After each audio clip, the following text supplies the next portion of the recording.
That video that was recorded at the intro was done by my friend Tori, and I think he used one of those Motorola Razors, some sort of flip phone camera.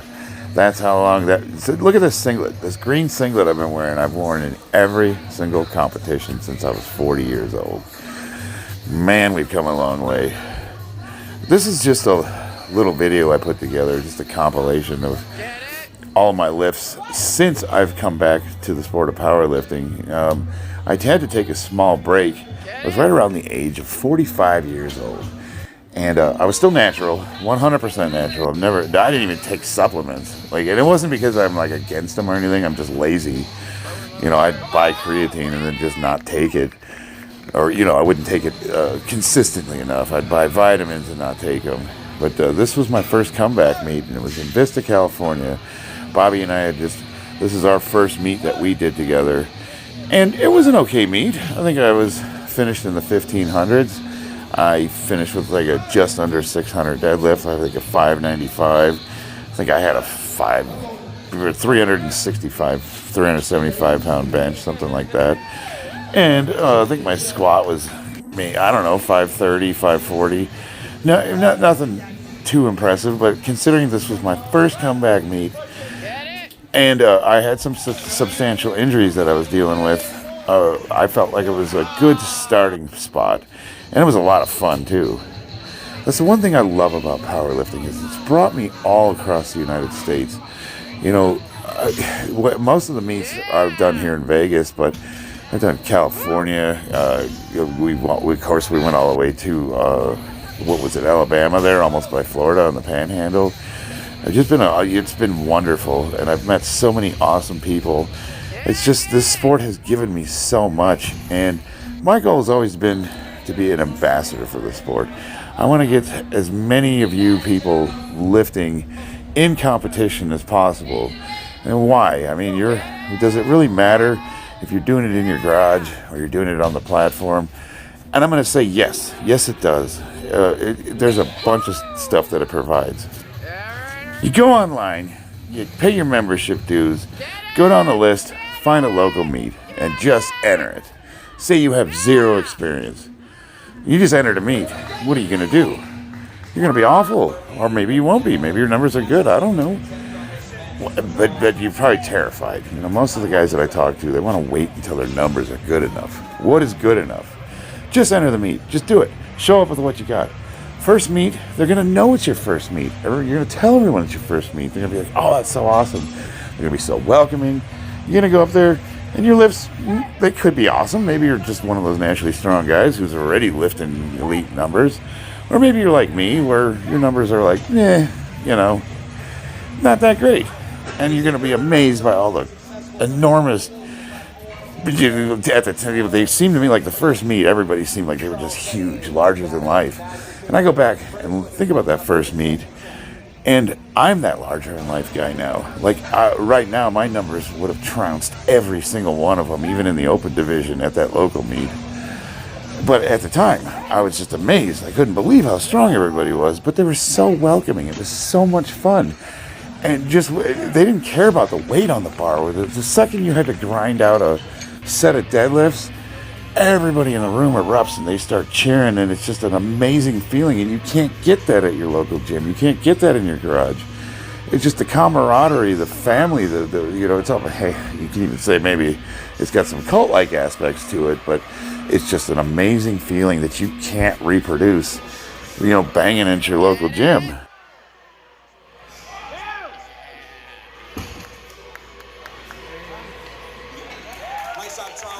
Now this is my big meet that I had. It was in Venice Beach, California, and I had done a couple of meets, two in Vista, California, and this is the one where I felt like I had a chance of being one of the best at my age and weight class. And I got every single lift. Well, actually, I think I bombed a 405-pound attempt on the bench, but everything else. Oh, as I just failed that one. Yeah, I forgot I did. That was a fourth attempt that I took on a deadlift. This was a day where everything was awesome. I took fourth attempts on every single lift. Now, what is a fourth attempt, you might ask?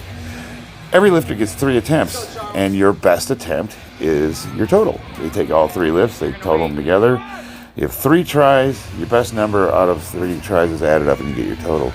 If you are setting a record or breaking a record and you did not miss your previous lifts, you can take a 4th attempt.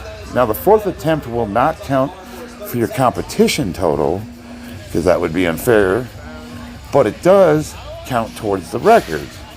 So in this case, I actually finished with a higher total than what was reported, but it doesn't go in the records as your total. Does that make sense? I don't know if I'm saying that right. It's like your 4th attempts count towards the records for the individual lifts, but they don't count towards your total, which is how they rank everybody. And it was only like, what, 10, 15 pounds difference? There, so you see I'm signaling for the 4th attempt there.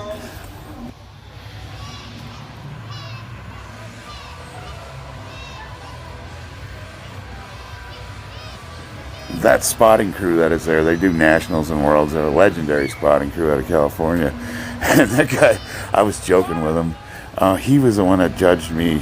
He was the competition judge in Vista, where they were red lighting like every single squat. He's a squat Nazi, man. So I don't like it when he judges me. To be super strict. But he was joking around with me because I was so wobbly on the walkout.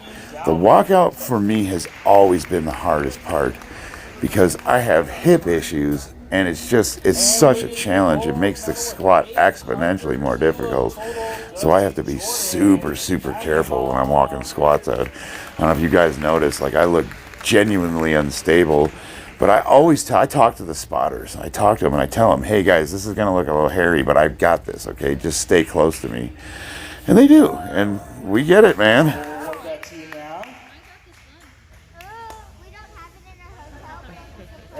There you go, free squat. I mopped up in this competition. I set all the records across the board for my age in the individual lifts and full power. But the one that meant the most to me was that I placed 3rd in the open division. My old ass actually had a podium placement in the open. That meant more to me than all the nationals, any award I've ever won. That one meant the most to me. Here's a Worlds. I went to IPL Worlds, and I'll be honest with you, even though my total matched my previous best, I was injured. I sucked at lifting. I couldn't hit depth on squats. I got red lighted. I thought I was going to bomb out of the competition. They red lighted everything. I think I finished with like a 1570 or 1580 total. It was just, I don't know, this was a bad deal. I went out there and I felt like I let everybody down because I had started a GoFundMe and you guys helped me get out there, and I wouldn't have been able to without you. And I finished second. And everyone kept telling me how awesome I did, but I don't know, man. I guess when you don't meet your own expectations, even if everybody else thinks you did great, it's hard to feel good about it. But at the end of the day, I did. I finished second at Worlds with some pretty stiff competition. I can't wait this year. I always failed. 3 different meets, I tried the same deadlift attempt, 680 pounds. And 3 different meets, I bombed it. I'm going to get it this year. Guys, I can't wait for Worlds. I really can't. I am reasonably healthy. I've got a lot of pain. I've got a lot of little nagging injuries. But for all intents and purposes, this year could be it. As long as I don't do anything stupid.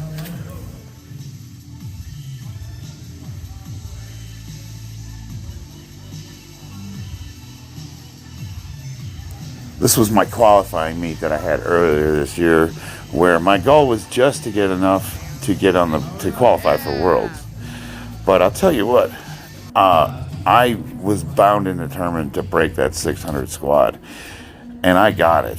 Now my other 2 lifts kind of sucked. I think I finished with like a mid 600 deadlift, like 650 or 655, somewhere in there, and I had a mid 300s bench. My shoulder was injured, so I wasn't really trying to push it hard. But squats all day. But even then, even though the squats were flying off the ground, my legs felt like they were pistons. You notice right here, when I unrack the weight and I walk that out, that hip is not playing. I mean, it looks scary. It scares the crap out of the spotters, even though I tell them, I got it, I'm not going to dump it.